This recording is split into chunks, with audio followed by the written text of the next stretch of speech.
Yeah, welcome to our live show. Guys, karibuni. This is Gashi's Cayman TV. The tallest man in Black Africa. We are here, and it is not common to find us live at this hour, but lisilobidi hutendwa jamani, because nyinyi ni wenu na anyway, we are here. Karibuni. I'm waiting for you guys. Welcome. Please register your presence once you come here by liking the video, maybe by greeting me so that I can see tuko pamoja. I want us to be at least 100 in our live show so that we can discuss a lot. You know, there are so many things happening in our country, and please guys, like the video once you come, and comment in the comment section so that we can know that you are here, so that we can know that tuko pamoja. You know, there are so many things happening in our country, and maybe some of you are wondering why the title, The Long Knives. Yes, The Long Knives. I can see you are 5. Guys, I wish we can be about 100 so that we can have an honest discussion about our country. Najua taifa letu linapitia katika mambo mengine ambayo haijawahi kuonekana katika mataifa mengi. If you look at our country today, ladies and gentlemen, you agree with me that William Samoei Ruto is very much determined to set his deputy out of office. And the night for the long knives is beckoning. The night for the long knives is at hand. So guys, please like the video and comment. I want us to interact on one-on-one so that we can share ideas. We can say our what we think about our country. We can say what we think about our government. And you see, I pity Gachagua because of what he's going through. Not that I support him, but I don't agree with the process. I pity Gachagua because of the mental anguish. Do you think Rigathi Gachagua is sleeping? I can see you are 12. And do you think Rigathi Gachagua is sleeping? Mnaonaje jameni? Mnaona kama Rigathi Gachagua analala? Kwa sababu from where I sit, Rigathi Gachagua must be having sleepless nights. Rigathi Gachagua must be a disturbed person. In fact, hata kukula, eating, I think is a problem to Rigathi Gachagua at a time like this. You know, even Jesus, when he was actually heading to the cross, when the 11th hour came, he was so much disturbed to an extent of asking his Father in heaven, remove this cup from me. Not according to my will, but according to your will. And I think this is what Gachagua is saying, that God, may your will be done. Remove this cup from me. Not my will, but your will. Guys, like the video as you enter, and we'll be very, very happy. So Rigathi Gachagua should start removing his personal items from Karen. He should start removing his personal items from Karen. Because William Samoei Ruto is determined to ensure that Gachagua leaves office. If he does not remove the items from Karen home, the official Karen resident, I think Gachagua will be shocked. That's why I'm saying it will be a night of long knives. Gachagua will be impeached. That one is something that we know. There's no dispute about it. There are no two ways about it. Gachagua will be removed from office. Immediately you'll be removed from office, there will be a gazette notice, most likely even at midnight. And Gachagua,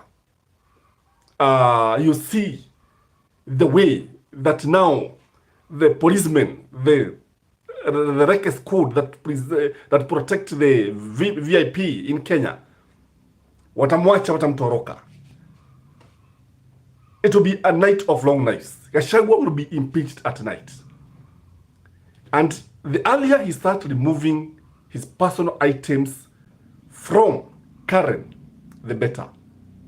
The earlier he starts removing his personal items from that Harabi house, where he used to go at night, very early in the morning, he better remove his personal items. Jeffrey Opodi, watching from the border of Yoweri Kaguta Museveni, Mr. Skyman. Yes, Karibu Jeffrey, thank you for always supporting us. I'm saying here, Gachagua will be removed from office. There are no two ways, whether the courts are there or not. If you have been listening to what has been happening, I think you listened to Amason Kigi, the Senate Speaker, and he said that whether the court rules today that Gachagua should remain in office, doesn't matter how he's going to rule, but they must go the whole process. And that's why I'm saying Gachagua has nowhere to hide. Hana mahali pa kukimbilia. And the moment he's removed from office, that is when the real drama will start. The real drama will start at that night, because he'll have to surrender everything. He'll be forced to surrender the vehicles. Imagine surrendering the GK vehicles. They'll be taken, and they'll be taken by the state. He'll be left alone. And I think the best thing for Gachagua is to ensure that he has his security details, not rely on the state again, because Senate is look like it may not save him. I was looking at Gachagua on Sunday. Gachagua was in Ebu. No senator accompanied him. No member of parliament accompanied him. Gachagua is casting a lonely image. Gachagua is casting a lonely figure. Gachagua is just alone. Gachagua. You know, when things turns haywire, you're only left with God and maybe your family. And if you're not careful, only God who will not abandon you. So Gachagua is one man who will be there. I think he has not been able to eat properly. I think he's not eating properly. He's not even sleeping properly. That's what I think. Because you see, I understand, I was reading some of the dailies, and I was learning that Gachagua had even sent some emissaries to William Samoei Ruto that he be allowed to resign and he get the perks, that the allowances that goes with the office of the deputy president who has been removed from office. Because you see, as per the law, if you have not been to office for more than 2.5 years, you leave the office empty-handed. Hakuna kitu utaenda nacho nyumbani. You retire and you lose all the perks.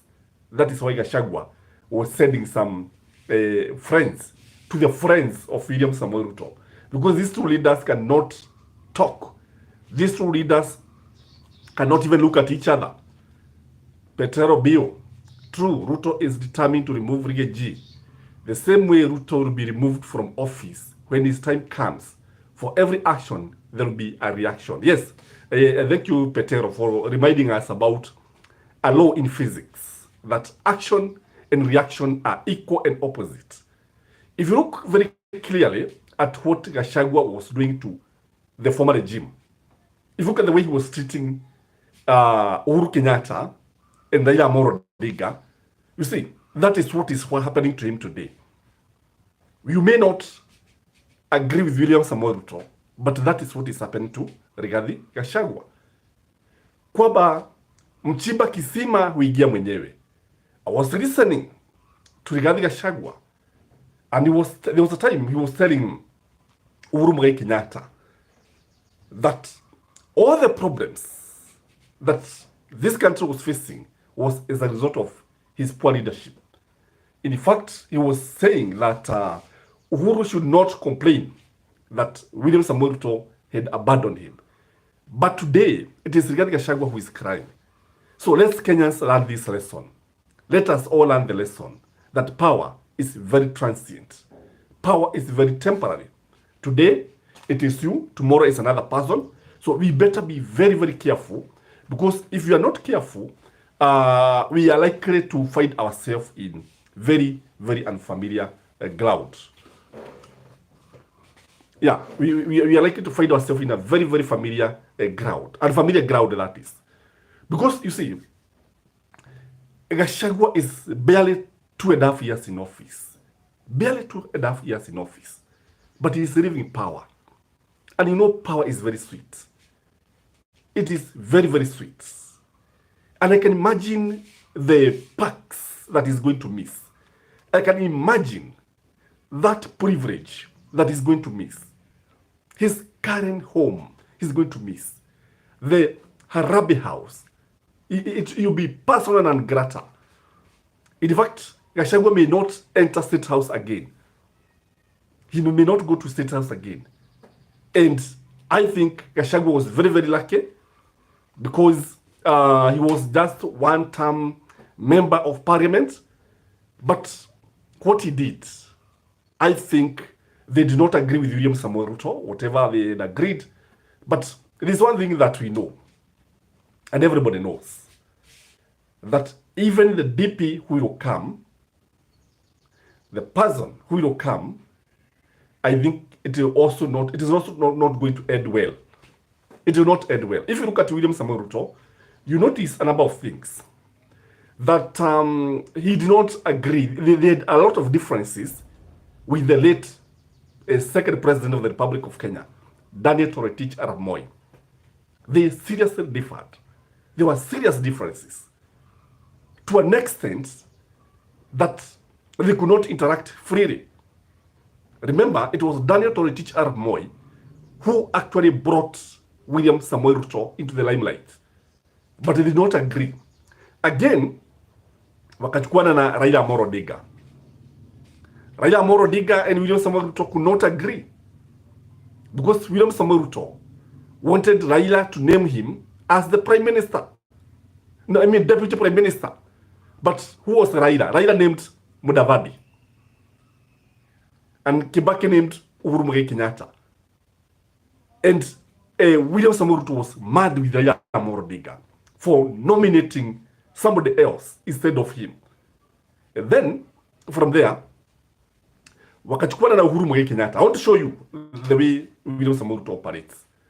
Wakawa marafiki wakubwa sana, very close friends, wearing white shirts, similar ties, calling each other brothers. The friendship, unknown to many, did not actually go beyond first term.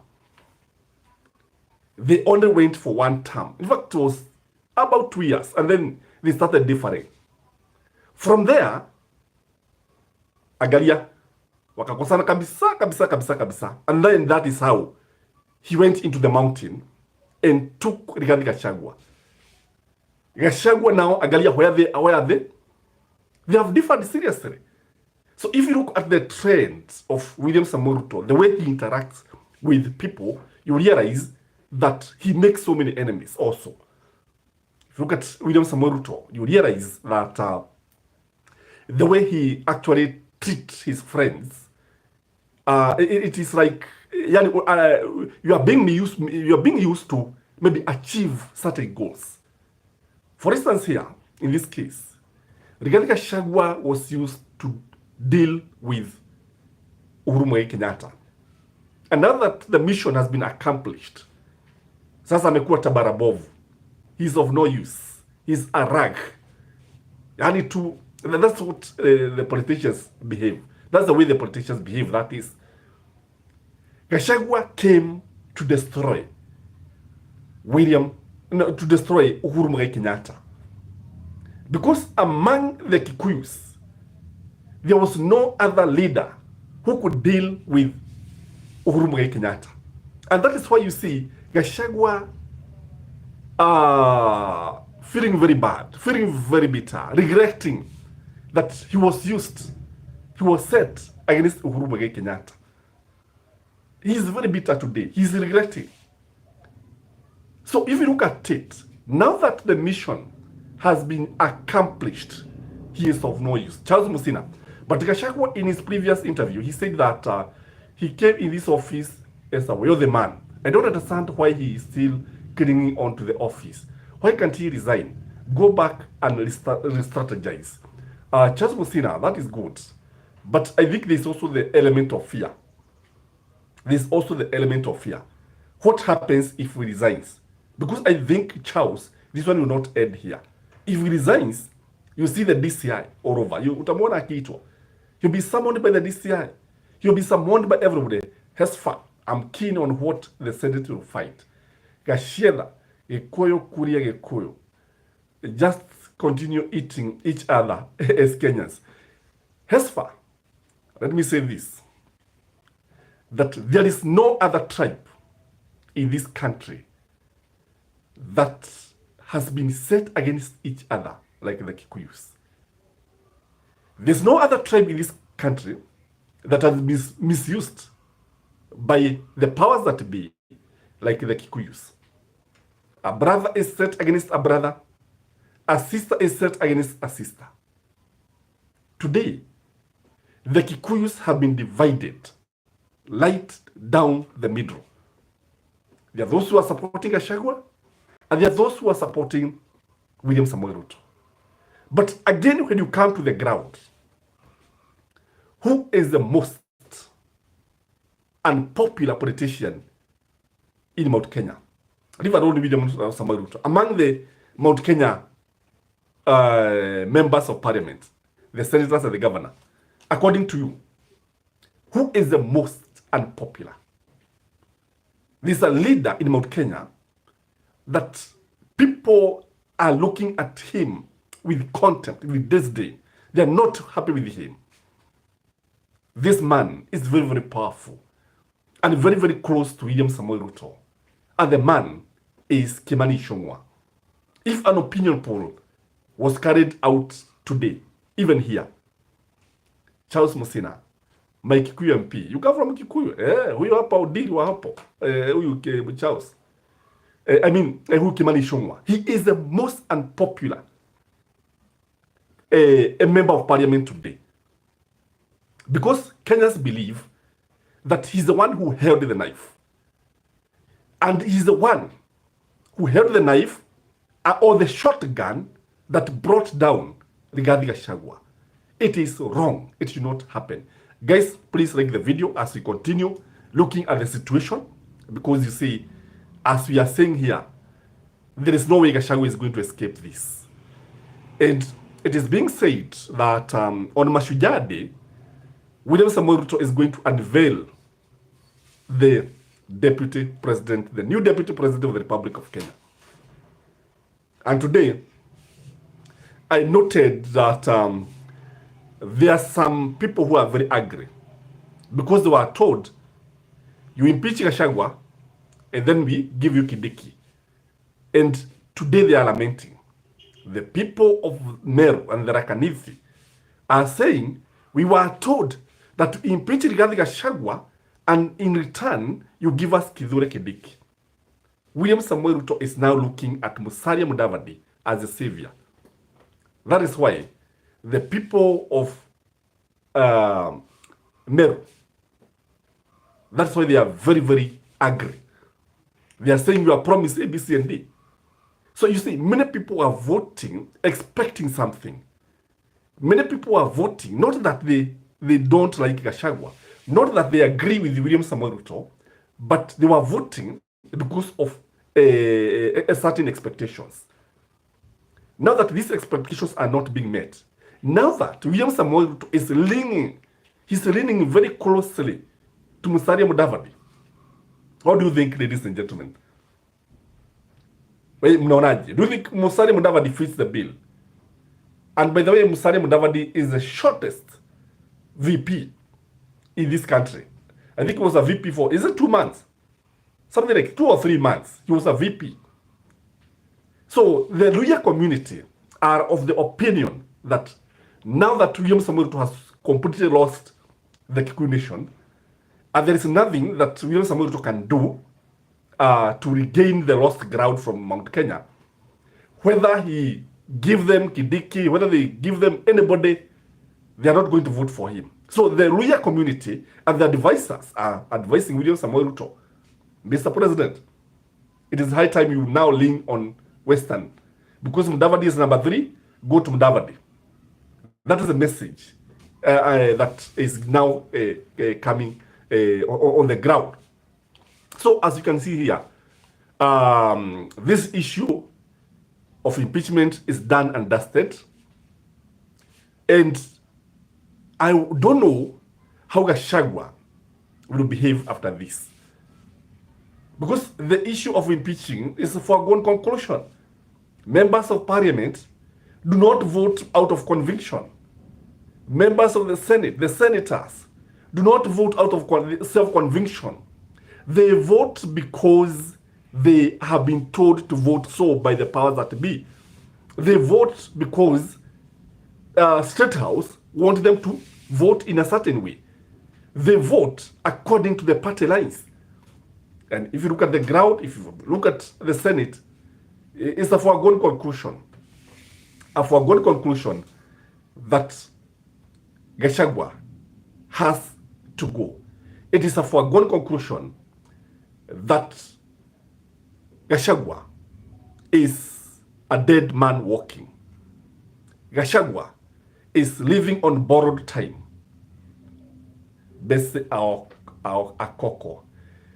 D is the advisor, and those who were given money and lied to the Kidiki is coming in. Miji is his option. Miji. Miji. That is the Kirinyaga governor. If that happens, I think it is possible, because I remember, let's say there was a time, Uhuru said, not Uhuru, sorry for that, I keep on mentioning Uhuru's name. Ruto said that a time is coming when, if the presidential candidate is a man, the running mate is a woman.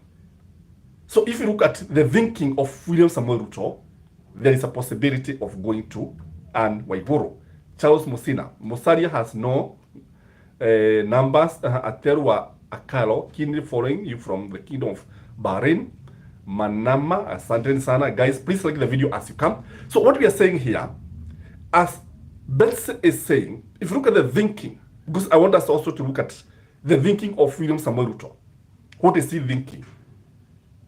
Because if we were to go by his word, he is likely to go for a lady. And why can't he go for maybe somebody like Gladys Wanga?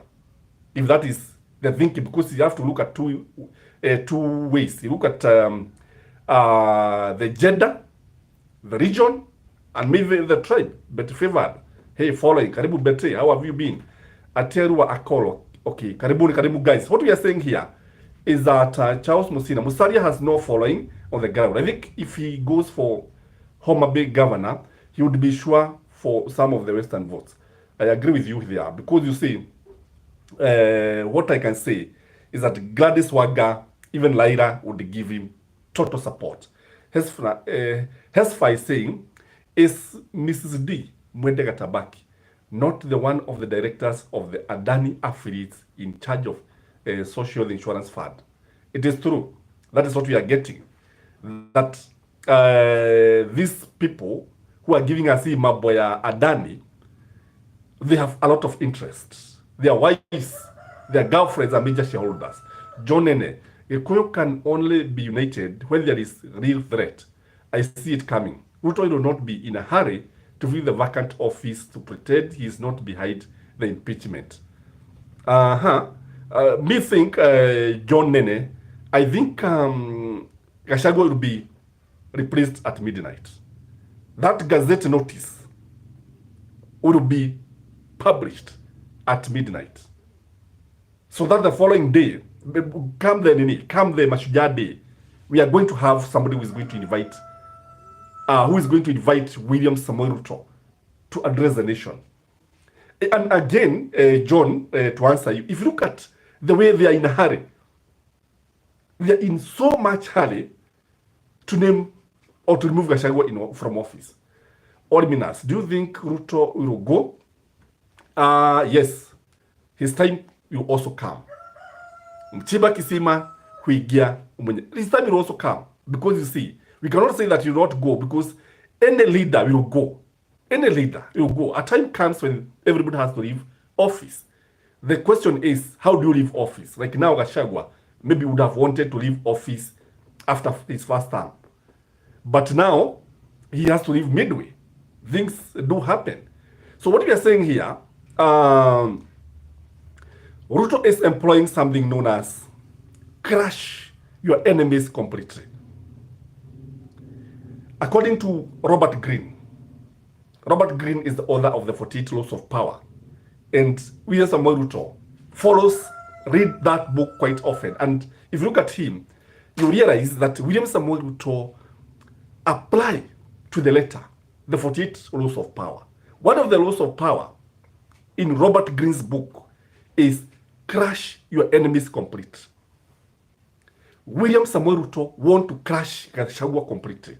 Harold, to me, for God's sake, I will sink or get wings to fly with the direction Gen Z will give me. ODM nilihama kitabo. I am that 7 years old. Gen Z here is your home, is your number one follower. That is a factor, Harold, that will play a major role come 2027. The candidate who will be supported by the Gen Z will win the 2027 general elections. And here comes Okia Mtata. Here comes Matiang'i. Here comes even somebody like Jimmy Wanjigi. But their preference seems to be Okia Mtata. That's what we are saying, ladies and gentlemen. Harun, to me, I think Harun, I'm clear on that. And what I can say here is that the Gen Z, whoever will be affiliated to Gen Z, will win their favor and will carry the day. Though we have always been saying that voters do not matter, the people who count votes are the one who matters. This time, it will be very hard to steal an election. It will be very, very hard. So what we are saying here, I was talking about crushing your enemy. Who do you think is the next vice president? Okay, maybe members, you can help to analyze that. That only Camilas is asking, who do you think is the next deputy president? There are a number of options, number of names have been floated. There's Kithure Kindiki, there's Anne Waiguru, there's Musalia Mudavadi, there is Irungu Kang'ata, there is Dede Nyoro, there is Kimani Ichung'wah, there is Gladys Wanga, so many, including Mwangi Kiunjuri, so many names have been floated. But I think what we can say here is that we need to read the mind of William Samoei Ruto for us to know the direction that we are likely to go. And here, what we can say here is that many people are of the opinion that most likely he is likely to go on the Western region.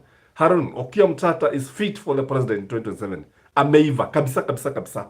You know, the good thing about Okia Mtata is that he is incorruptible. One good thing about Okia Mtata is that he has been studying with the common mwananchi, and he is very faithful to our constitution. One problem with our leaders is that they don't care what the constitution says. They don't care. Even when we say all power belongs to the people, they don't think it is true. They don't care anyway. Even when we say that Kenya is home, they think Kenya is their home. In fact, they see us as wananchi na wao wenyenchi. That's what they see. That's what they believe. So, ladies and gentlemen, what you can say here is that politicians in Kenya, they don't care about you. Politicians in Kenya, they don't bother with your interests. And maybe for you to understand this, I want you to look at the most prevailing issues, the most issues that are hurting Kenyans is about the economy. It's about the university funding. But now, if you look at the way they are addressing the issue of Gachagua, you may think that there's nothing else to address. So Luce, God's favorite, Karibo, the voting system is a major concern. It's true. I think we should go manual. Forget about imabo, electronic voting. We should go manual. Because I understand even Belgium, which is a developed country, is already going manual. And they voted. Is it yesterday? They were voting, I think, on Monday. They were voting for on Monday. And I was told that these people goes manual and voting is compulsory. I think what these guys should do, should make voting compulsory in Kenya. Because, you see, and so many people Kenyans don't vote. How about Jimmy Wajigi as president? He's a good man. He's a good man. But when you look at William Samoei Ruto, you realize one thing. He does not want to see any influential Kikuyu. Look at the way he's dealing with Gachagua. Look at the way he's dealing with Jimmy Wajigi. He's dealing with Jimmy Wajigi. He's crashing him completely because of that 48 rules of power. Timothy Casta, let's not forget that Ruto crashed Uhuru and Ruto combined. Uhuru and Ruto combined, and their system is very unlikely that Ruto will be a one-term president.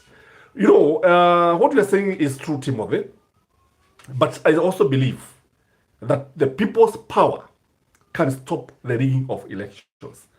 I also believe that even the strongest dictators can be told no by the people. That is what the way I see it, Timothy. I don't know what you think about it. Because if people like Saddam were crushed by, and they were dictators, by the way, and they were like gods, but they were crushed by the people. They were removed from office. So there is no power that can defeat the common mwananchi. There is no power. In fact, it's only God who is above the human beings. Lakini we cannot say that only one person who can determine the destiny of this nation. Because you see, even if you look at Daniel Toroitich Arap Moi, Daniel Toroitich Arap Moi left power. Okay, Jennifer Mawia, Zacchaeus projects his bureau per unpopular thoughts. Those Sudi I wait for Sudi Aropokwe next DP. You know, one thing I've noted is that there are people who are very excited by the impeachment of Rigathi Gachagua. And one person who is extremely excited is Sudi. Sudi, Gladys Boss Sheloi, Kimani Ichung'wah, they are very much excited. And if you look at the way they voted, and please guys like the video so that we can actually let many people know that we are alive. So what we are saying here is that if you look at the way they were voting in parliament, you see a lot of juvenile behavior. What is the game plan for Dede Nyoro? Madam Catwalk, that is Igoro, must not appear in any public office, let alone the mistake of being elected governor.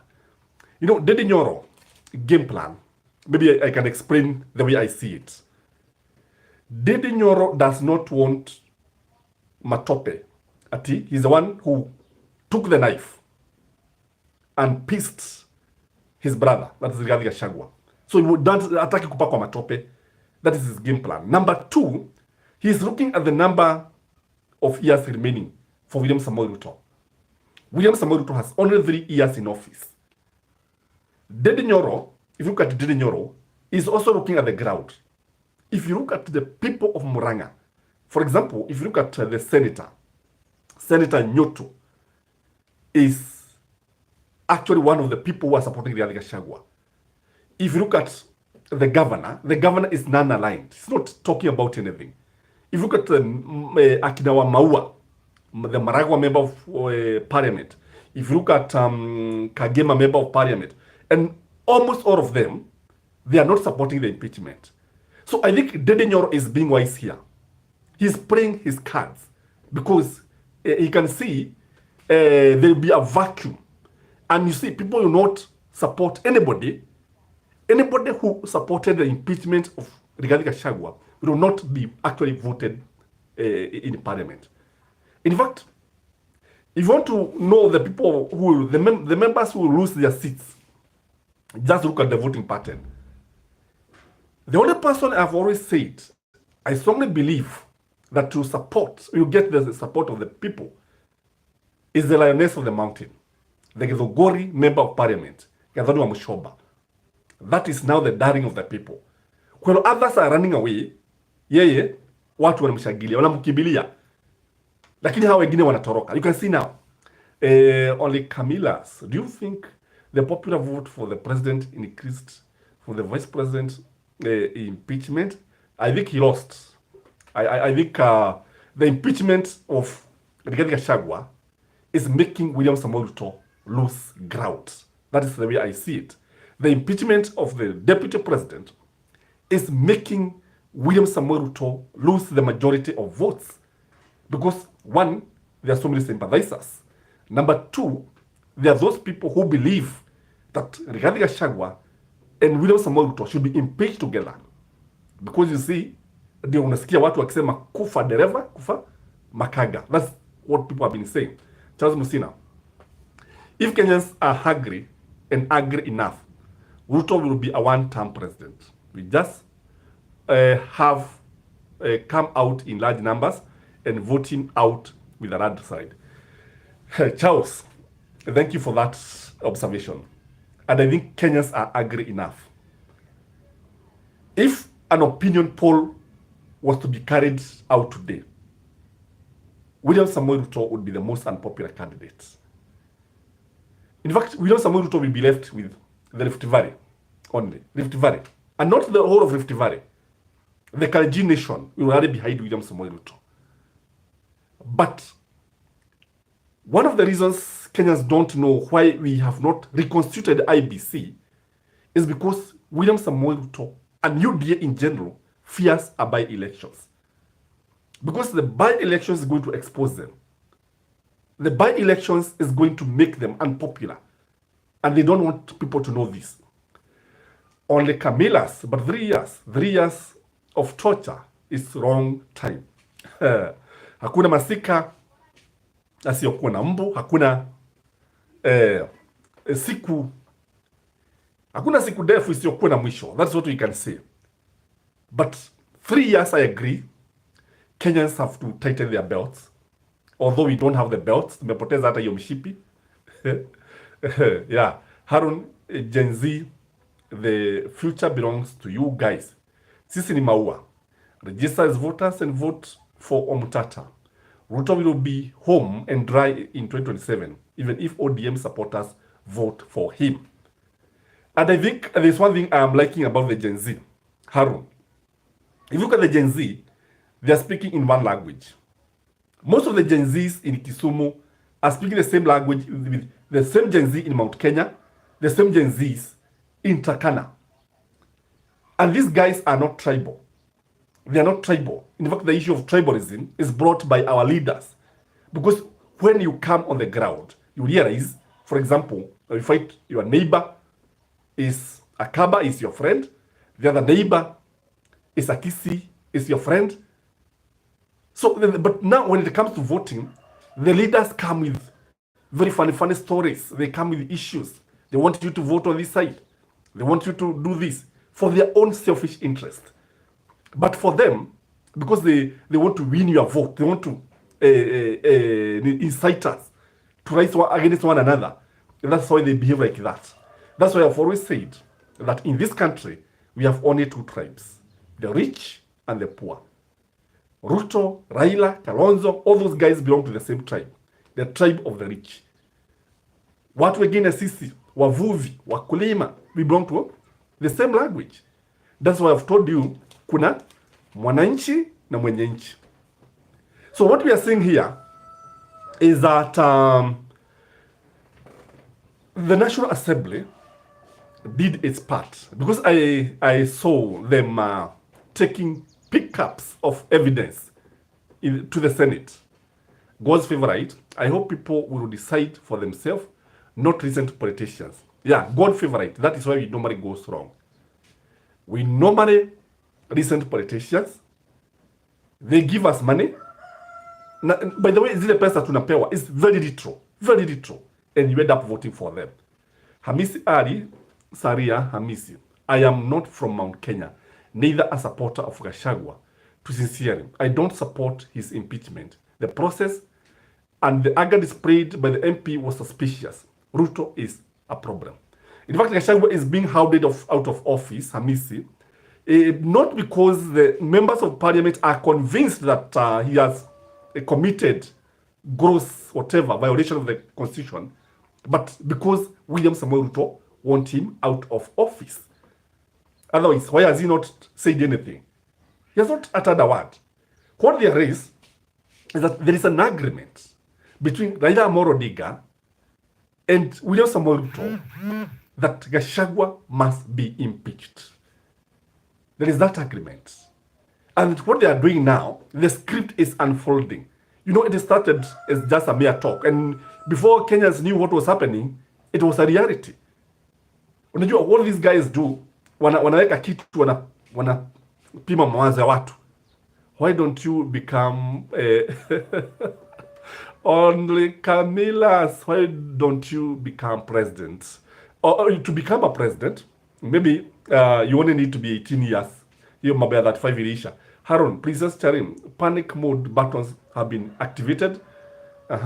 James King, to be realistic, Ruto has cast his wide net. And as things are, Kenyans will vote in tribal parties, this ensuring win for William Samoei Ruto. Unajua, what I know is that William Samoei Ruto, unlike Uhuru Muigai Kenyatta, will not just let that the candidate win. He must interfere. He is going to attempt to stop him from winning. Fatuma Adam, we like your analysis. Asante sana. Like the video, Fatuma. Thank you very much. So what we are saying here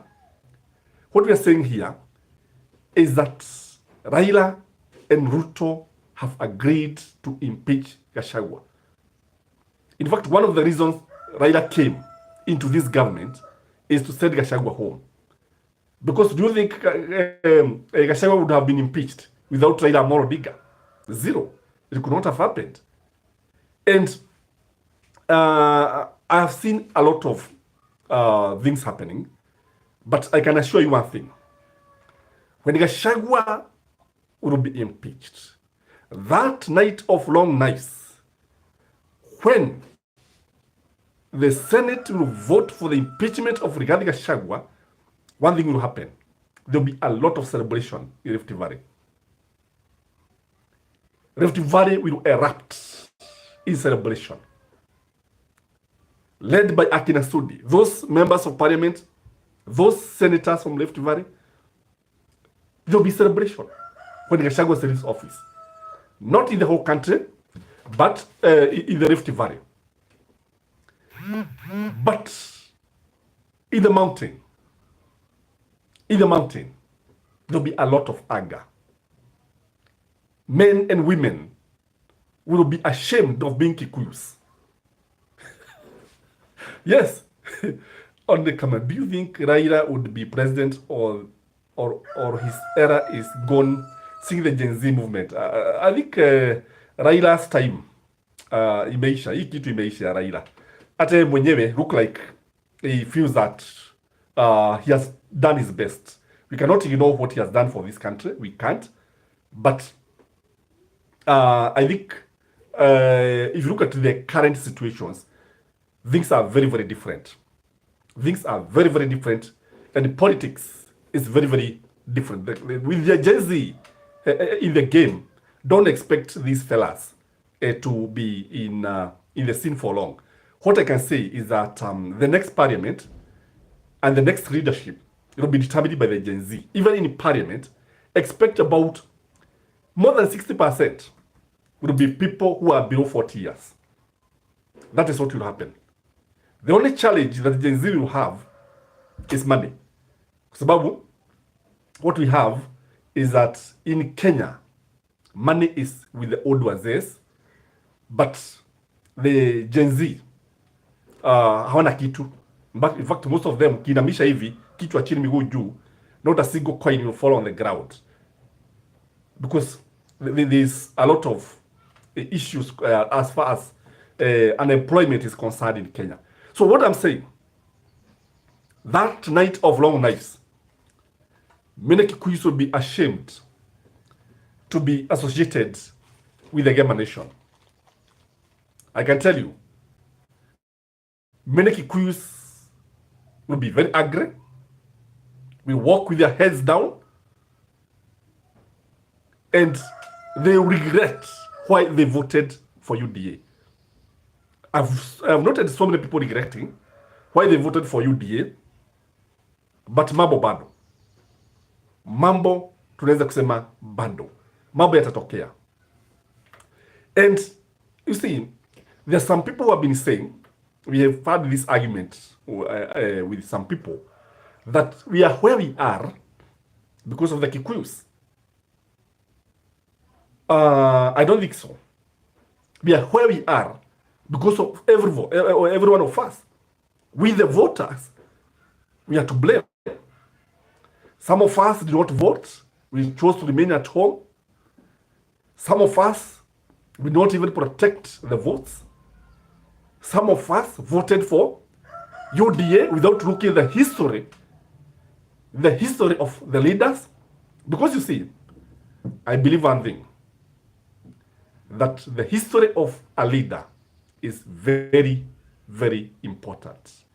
You need to understand the history of somebody. How do you vote for somebody with a tainted past?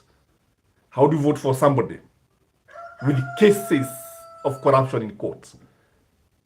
As far, how do you?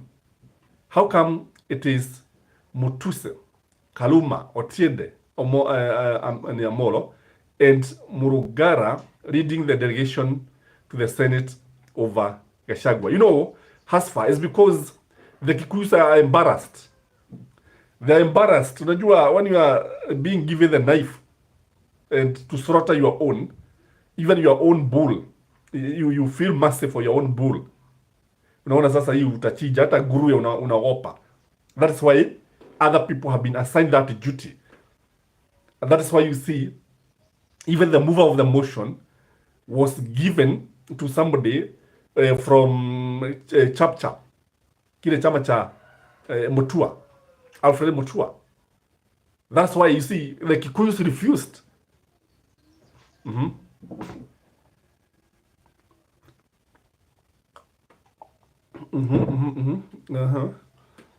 On Kabiras, I'm still learning on Jimmy Wanjige, not seeing as a tribal lens, but as a freedom fighter. In a sense, the way he presents himself as is presidential.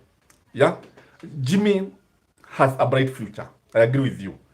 God's favorite, but Kikuyus are the kikulacho of their own. Yes, in fact, wanakulana kabisa. Wanakulana wao wenyewe. And in fact, I want to tell you this. After Gachagua, who will be next? Maybe you can comment in the comment section. Because after Gachagua, they are going for another person. As for Mesema, KK MPs are scared to come out and lead the motion. Yes, they are scared because the crowd is speaking a very different language. And in fact, most of them voted against the wishes of the people. How do you vote for impeachment and the people on the ground wanasema pana? How do you vote? How do you vote for impeachment and the people on the ground are saying, no, I don't want you to be, I don't want you here.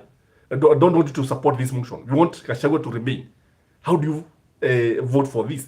How do you vote against your people? Another question I want to raise. You cannot vote against your people. Who do you represent in parliament?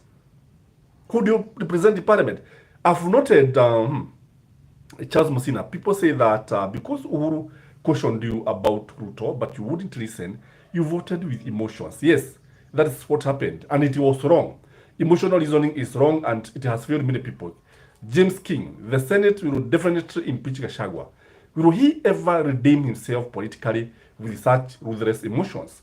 What I can say is that, you see, if he's moved out of office, through impeachment, he cannot even vie for any elective office. God's favorite, Ruto will go for Miji Miji. Why? Why do you think he'll go for Miji Miji? On the Kalim Millers, I think Ruto would choose another Kikuyu to have a popular vote, saying Gachagua was bad. The only reason he chose him was for the vote and the money. Yes, Gachagua was also chosen by William Samoei Ruto because he had deep pockets, and they used the money for campaign. And that is why you have heard that Gachagua was asking for billions and billions of money for him to resign. Why was he asking for money to resign? Is because once he win the elections, he was expecting maybe he will get some tender here and there, alafu he would get back his money. So what we are seeing here ni vita vya pesa, hakuna kitu ingine. These are wars about tender, wars about money. It's not about leadership. It's not about governance. Because if I may ask you, if you are given William Samoei Ruto, you put him on a weighing balance, and regarding Gachagua on a weighing balance, what do you think would happen to that weighing balance? Hesfa, Miji Miji can easily go to room 350. If you know, you know. But even now, if she wants, she can still go. Ni kwenda tu Hesfa. Si ni kwenda tu na kuitisha fugua. And then, unaitisha kachai hapo, then you call it a day. So, ladies and gentlemen, what we are saying here is that we are saying that managing succession is not easy. Because William Samoei Ruto seems to be managing succession. And it is not easy. It's not easy to manage succession.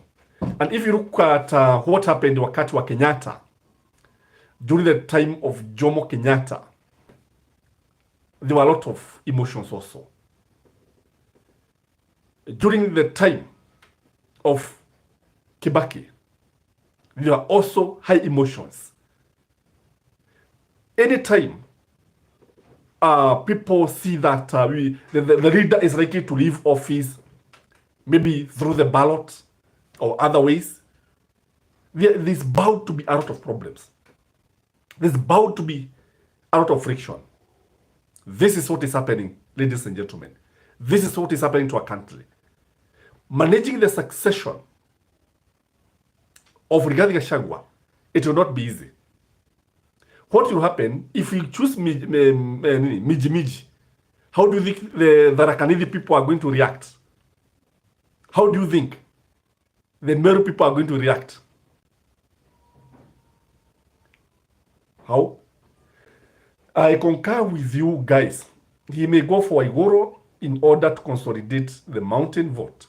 The mountain will again praise Ruto, forgetting who he really is. I think this time, unajua, once beaten, twice shy. I think if what the ground is saying is anything to go by, I doubt, because William Samoei Ruto will be very, very lucky to get even 10% of the registered voters in the mountain. I'm losing. Managing succession in Kenya should be done democratically, not on tribal basis. Yes, that is true, and we should have a way of managing such a crisis. And let me ask you guys, for you to impeach or to remove a member of parliament from office, you need about that % of the registered voters to recall an MP, that is. Registered voters, that %. So the people are involved directly. But to remove the deputy president and the president from office, you just need 2/3 of members of parliament, that is the National Assembly, and 2/3 of the Senate. Why should recalling an MP be so difficult compared to removing the president from office? Maybe food for thought. Food for thought. Because if you are saying that, for example, if Seme Akina Charles want to recall Kimani Ichung'wah from Kikuyu as a member of parliament, they will need 30% of the registered voters to go and say they sign, the motion is taken to parliament, and then he is recalled, and definitely you go for a re-election, you go for a by-election. But removing the president from office, you just need to bribe these guys there, because actually, all said and done, if you listen to them, they are telling us it is money that changes heart.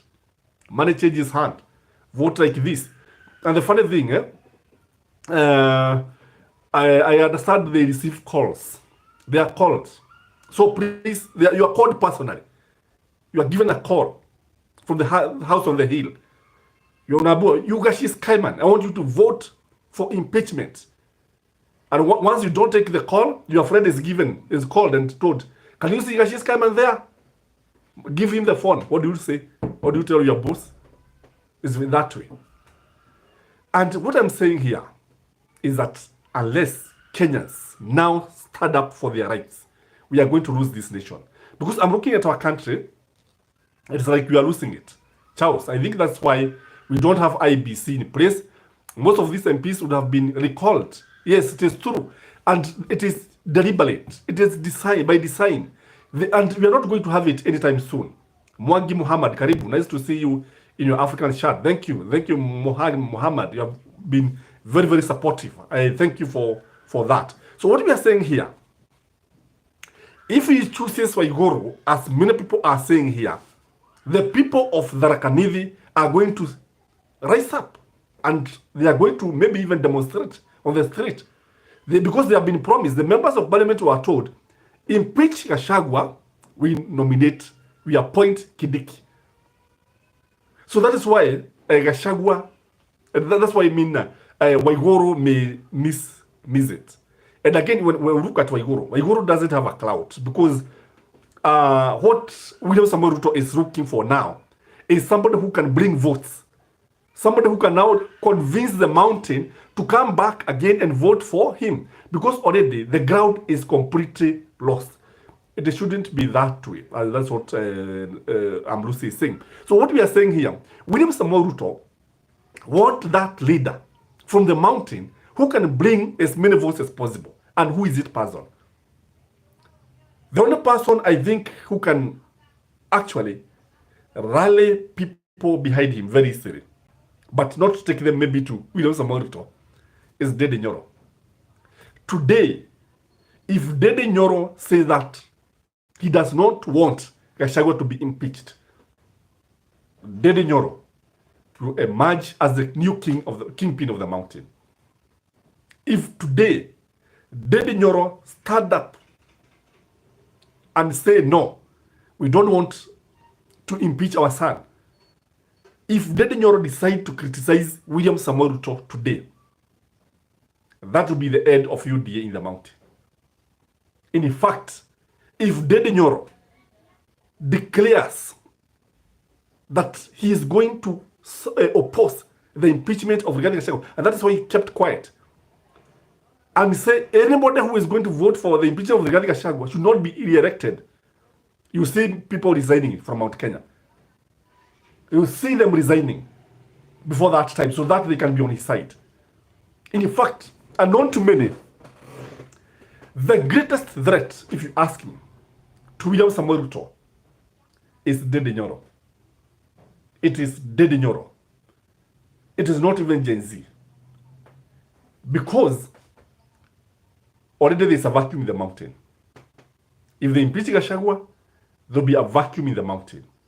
And that vacuum requires to be filled. You know, nature is vacuum. Nature is vacuum, and any vacuum that is left, somebody must come and fill that vacuum. What do you think about Dede Nyoro, guys? What do you think? Do you think he's a threat to William Samoei Ruto? What do you think? Maybe you can comment in the comment section. Because from where I sit, this is one person who is capable of rallying Kenyans, especially the mountain. I'm talking about the mountain, and show them the direction. The only mistake that Dede Nyoro can make is to show them the direction of William Samoei Ruto. Tumwambie tunaenda kwa Ruto, hiyo ataenda peke yake. That one I can assure you. But if we say we are going to Kalonzo, because I can see, I have seen Kalonzo claiming the mountain. Anasema he comes from the mountain.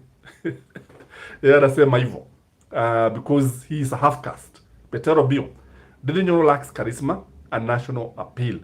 Petero Bio, I agree with you. And I'm foreseeing a situation where Dede Nyoro be removed as the chairman of the budget in the National Assembly. What do you think? These guys, they'll remove him. Because I said, after regarding Gachagua, there'll be no enemy. There'll be nobody to fight.